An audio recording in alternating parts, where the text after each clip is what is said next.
అవి పార్టీలైనా లేదంటే ఇంటర్నల్ గా ఏ ఇష్యూస్ ఉన్నా కూడా ఇంటర్నల్ గా ఇండియాలో కాన్ఫ్లిక్ట్స్ ఉండొచ్చు. బట్ యాజ్ ఇండియా ఒక దేశం మన దేశం మీదకి వచ్చి ఇలా వికృత చర్యలకు పాల్పడుతున్నప్పుడు ఖచ్చితంగా మనందరం ఐక్యంగా ఉండాల్సిన అవసరం ఉంది. దాన్ని దృష్టిలో పెట్టుకొని ఐ థింక్ ఈ నిర్ణయం డెఫినెట్ గా స్వాగతించాల్సిన నిర్ణయమే.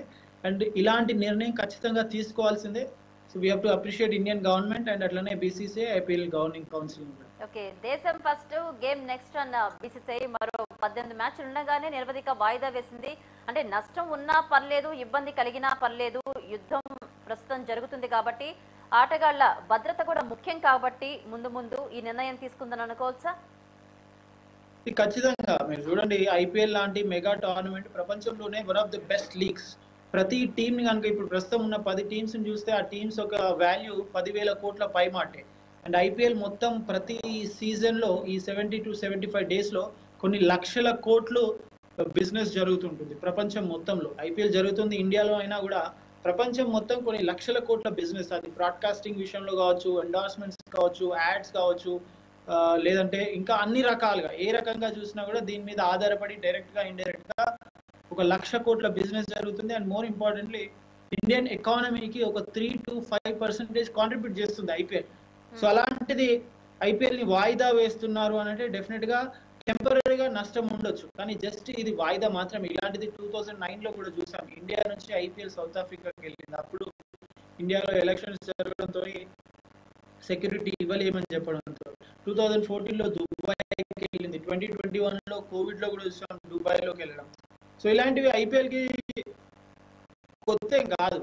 బట్ ఇంకా 18 మ్యాచ్లు మిగిలి ఉన్నాయి. ఆ 18 మ్యాచ్లు ఎప్పుడు కండక్ట్ చేస్తారు అనేది ఇప్పుడు అప్రస్తుతం. దాని గురించి కంటే ఎక్కువ ఇండియా అంతా ఐక్యంగా ఉండడం ఇంపార్టెంట్. అండ్ ఈ ఐపీఎల్ లో కేవలం ఇండియన్ ప్లేయర్స్ మాత్రమే కాదు, ఫారిన్ ప్లేయర్స్ చాలా మంది ఆడుతున్నారు. సో మనందరికీ తెలుసు ఇండియా ఒక పద్ధతిని పాటిస్తుంది, అతిథి దేవో భవ అని. సో ఫారెన్ నుంచి వచ్చి ఆడుతున్న వాళ్ళందరూ మనకు అతిథులే కాబట్టి వాళ్ళని వాళ్ళ కంట్రీస్ కి సేఫ్ గా పంపించడం కూడా ఇండియా చేతిలో ఉంది, బీసీసీఐ చేతిలో ఉంది. కాబట్టి ఈ నిర్ణయం చాలా ఇంపార్టెంట్.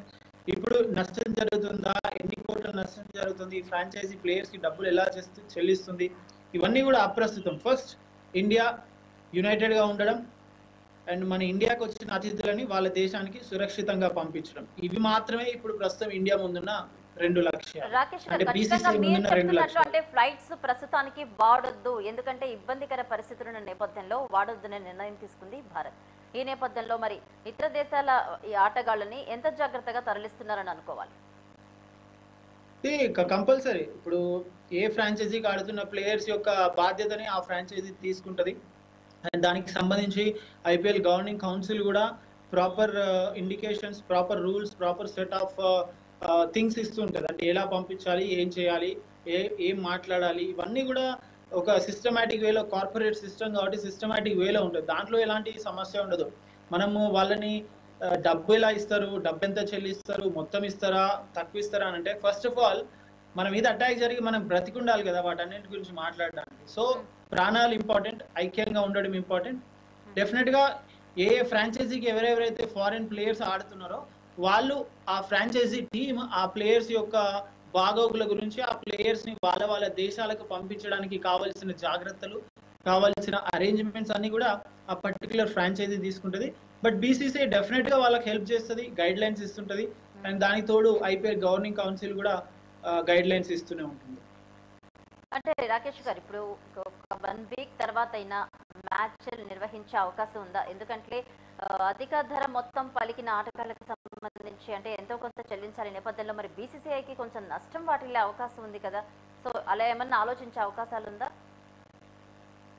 అసలు నెక్స్ట్ వీక్ 1 వీక్ తర్వాత మ్యాచ్ జరుగుతాయా జరగాయా అనేది మనం ఇప్పుడు చెప్పడానికి లేదు. ఎందుకంటే మనం చూసాం 9 స్థావరాలపై Indian army, Indian air force, Indian navy వీళ్ళు